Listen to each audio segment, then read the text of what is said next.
Welcome to the section Code Review Management Module.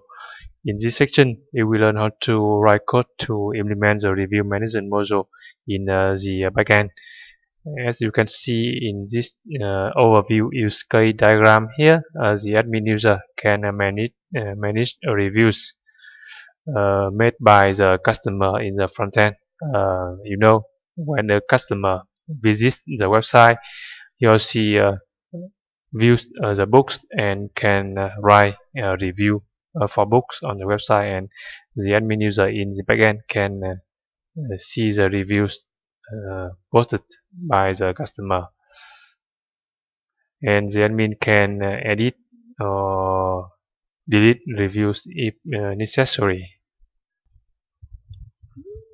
This is a review management use cases. You see, the admin user can manage reviews, including a list of reviews posted by the customer on the website, and he can delete a review and update a review.